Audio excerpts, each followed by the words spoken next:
Hello, I'm Simon Whistler. You're watching TopTenzNet, and in the video today, the top 10 transportation methods of the future.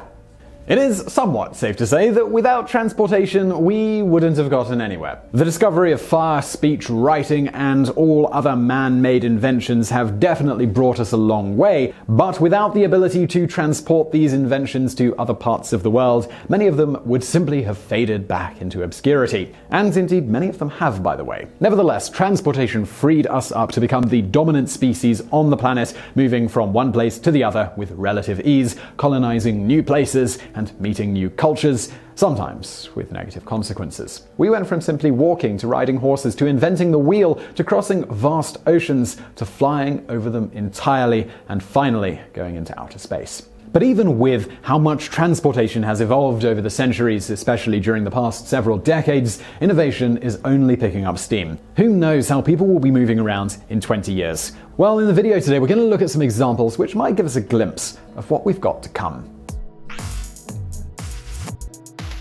Number 10. Gliding taxis. Up until the invention of flying, water was the fastest means of transportation. Even to this day, traveling by water is still the cheapest. In any case, by combining the benefits of both air and sea travel, two men, Alain Thibault and Anders Bringdahl, have designed a water taxi that seems to be gliding right above the water's surface. Known as sea bubbles, these transportation vehicles are perfect for overly congested cities that also have a major river or another body of water passing through them. Not only are they able to take you to or close to your destination in a fraction of the time, but they will do so in a completely clean way. Each individual sea bubble can hold up to 5 people and can be accessed via special docks along the river. They are battery powered, have a 50 to 62 mile range at speeds of up to 20 miles per hour. What's particularly interesting about these vehicles is their ability to glide over the water's surface, thus reducing friction with the water and improving both its speed and range in the process. They do this by making use of 2 wings submerged below the water's surface. When in motion, the sea bubble lifts up from the water with only its 2 wings making contact. Because of this, the ride will be less bumpy as compared to ordinary boats, and there will be little to no waves generated. And because it's battery powered, the bubble is completely silent. They made their debut on Paris's River Seine in the summer of 2017. Anne Hidalgo, the city's mayor, said in a statement, "I really believe in the development of river transport. Most of the world's big cities were built on riverbanks, an advantage we have to use to reduce our reliance on polluting cars." Number 9. Hoverbikes. How long have we been waiting for hoverbikes? Probably ever since we first saw them being used in Star Wars, at least. Well, they are finally here, and they actually work. Looking more like a commercial drone on steroids, the Hoversurf Scorpion 3 is the brainchild of a Russian drone startup. These hoverbikes are programmed to fly at altitudes of 16.4 feet for 25 minutes and at maximum speeds of up to 44 miles per hour. They are capable of going much higher than that, though, setting a record at 93.5 feet. However, for safety reasons, they are limited to that 16 feet figure. They weigh about 229 pounds, which luckily is below the 250 pound threshold, the maximum weight allowed before you would need to register it and get a pilot's license. According to their website, these hoverbikes are made for extreme sports enthusiasts who don't shy away from heights and high speeds. But someone else has shown interest in acquiring an entire fleet of them, and that would be Dubai's police force. With them, the officers could zip over traffic or reach inaccessible areas in a moment's notice. But before they will unleash them onto the city streets, the Dubai police will conduct further testing to explore what other possible uses these hoverbikes might have. Number 8. Flying cars. If there are hoverbikes flying around, then flying cars shouldn't be too far behind, right? Now, even though the project is still under development and has some way to go before it will become available to the general public, Uber and NASA have come together in order to make flying cars a reality. Known as Uber Elevate, the project involves the development of a vertical takeoff and landing aircraft which will most likely have a fixed wing design. Mobile propellers at each of the wings will be able to rotate up and down, thus allowing the vertical takeoff and landing. The reason this is so important is because, of course, it eliminates the need for a runway. The aim of the project will be to bring an airborne version of present-day Uber taxis to large congested cities all around the world. The hope is to have these flying cars take people from one place to another over the city, and they'll land on specially designated helipads or on the rooftops of certain buildings. But in order to do that, a special system needs to be developed that will manage the airspace above the city. NASA has been working on a project called Unmanned Aerial Systems Integration in the National Airspace System, UAS, in the NAS, which aims to achieve just that. In a statement, Uber's chief product officer said that Uber Elevate will be performing far more flights over cities on a daily basis than has ever been done before. Doing this safely and efficiently is going to require a foundational change in airspace management technologies. They hope that by 2020, some of these flying cars will be operational. The company has also announced that LA, Dallas, and Dubai will be the cities where this technology will be first implemented. Uber is not the only one with such grand plans in mind, though. Airbus is also developing its own City Airbus program, which will work more or less on the same principles as Uber Elevate. Number 7. Personal submarines. In recent years, Aston Martin, the British luxury car manufacturer, best known as James Bond's car maker of choice, has entered the seafaring market with a 1,000 horsepower motorboat. More recently, however, they've designed and created a submarine. Together with Florida-based Triton Systems LLC, Aston Martin has developed a high-end luxury submersible codenamed Project Neptune. Built around a platform specifically designed for super yachts, Neptune will only be 5.9 feet in height and have a total weight of around 8,800 pounds. It will be able to carry 3 people to a depth of 1,650 feet and at speeds of up to 3 knots, or about 3.5 miles an hour. Oh, and just for comfort, it's also air-conditioned. Now, based primarily on its price, the submarine will not be for everyone. Like their cars, Aston Martin is providing for the higher-ups in society. With those super rich people in mind, Marek Reichman, the company's chief creative officer, said in a statement that what they want to experience is changing. It's no longer about just having a launch or having your tender, it's about having some other way of entertaining your guests. Number 6. City-to-city rockets.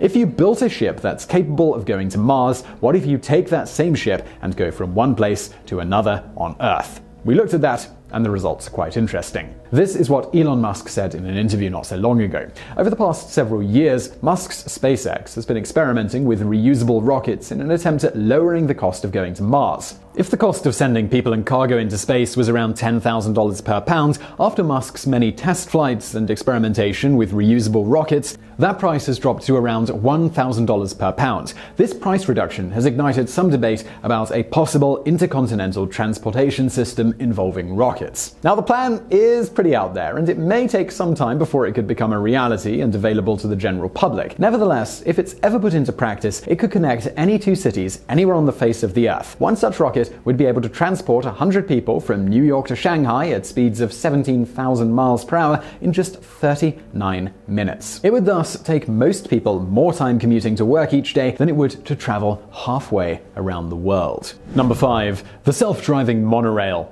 Back in 2015, a company by the name of Skytrain opened a 900-foot test station near Tel Aviv in Israel. The station is used as a testing ground for a self-driving monorail system capable of transporting people 20 feet above the ground and at speeds of 155 miles per hour. The system involves a series of 300-pound pods traveling on a network of rails suspended above the ground. Together with NASA, Skytrain designed differently sized pods that can accommodate 2 or 4 people, one for the disabled and another larger one used for transporting cargo. Somewhat similar to a maglev train, these pods glide on the suspended rail by making use of electricity, gravity, and magnetism. Using the same amount of electricity as only 2 hairdryers, each pod reaches a speed of 10 miles per hour, after which it accelerates on its own without any additional power. Due to their small design, these pods can even go through buildings, with stations being located in the building's lobbies themselves. Unlike normal public transport, Skytrain pods do not have a precise schedule. Passengers will get on the first pod that shows up and will input their destination of choice. They will then be taken there automatically in only a fraction of the time it would take by traveling on the ground. The first such suspended rail system will be implemented in Lagos, Nigeria by 2020. There are also plans of building one in Abu Dhabi.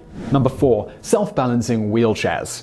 An obvious sign of a developed society is how well it treats its weakest members. When we look at disabled people, for instance, that progress presents itself in the form of integrated infrastructure, such as ramps, special platforms, toilets, and so on. But this infrastructure, especially if not built right from the start, can cost well into the billions nationwide. One other way to address this issue, while still providing for the disabled, is to redesign wheelchairs so as to get around without the need for costly infrastructure. This is what 4 university students have managed to achieve by independently funding, designing, and creating the Scuo wheelchair. By making use of state-of-the-art technology, this wheelchair uses 2 large wheels to drive on flat terrain while using 2 sturdier rubber tracks to allow it to climb and descend stairs with ease. Thanks to its wide base, the wheelchair is also able to go up and down spiral staircases. Its design is also compact enough to as easily maneuver indoors and fit through standard doors. It can also rotate on the spot, drive on slippery terrain such as snow or loose gravel, and can raise itself so as to bring the user to eye level as well as to reach overhead objects. Number 3. The float. With the tremendous potential the maglev system has when it comes to fast transportation, it is no wonder that more and more companies are looking to implement it in the coming decades. But while this system is still restricted to rail networks for the time being, some have envisioned it being used on our roads and highways. Short for magnetic levitation, the maglev system makes use of 2 magnets, one that lifts the train off the tracks and another that pushes it forward. The train is thus able to accelerate without making contact with the rails themselves. This way, it can reach speeds of up to 375 miles per hour, making a trip from New York to LA last only 7 hours. Anyway, the float is a car concept designed by student Yunchen Kai, which makes use of this maglev technology. The design makes the float look like a bubble just above the street. Each individual pod is able to seat 1 or 2 passengers, but several of these pods can clamp together like bubbles in a bubble bath. This allows for more people to travel together. The float also has bucket seats and sliding doors, making it easy for people of all ages to get in or out. Like other entries in this video, the float will probably not be private property owned by individuals, but rather they could be better seen as taxis, which could be called upon anywhere using an app. Number 2. Windowless planes.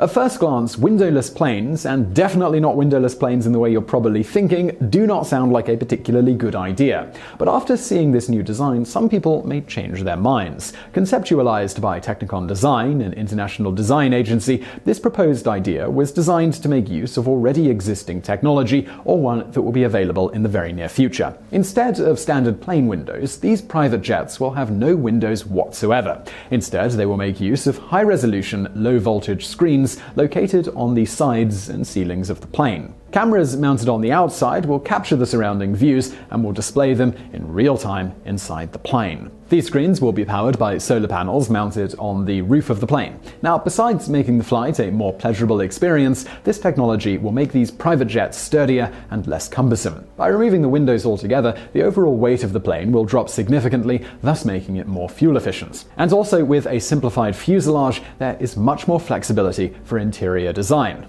Also, the displays can project other images besides the outside view, changing the mood inside the jet depending on the preference. If desired, they can of course also display a traditional plane interior. Number 1. The space train. With so many proposed plans of colonizing the solar system these days, it would only be fair to address at least one means of future space travel. Hopefully, in the not-so-distant future, humans will begin forming a colony on Mars. If this ends up being the case, we will need to develop a means of transportation that is fast and reliable enough to get us to and from Mars in only a fraction of the time it takes today. Today, a man's mission to the Red Planet is expected to last somewhere around 6 months or even more. During this prolonged period of time, astronauts and colonists will be exposed to microgravity, which has a long series of negative effects on the human body. One proposed transport system is a hypothetical space train known as the Solar Express. When it comes to space travel, the most expensive and time-consuming portions are the acceleration and deceleration phases. This proposed space train would thus never stop, going back and forth between Earth and Mars indefinitely. The Solar Express will first begin to accelerate by making use of rocket boosters. It will then use the planet's gravity to continuously slingshot itself back and forth between the two.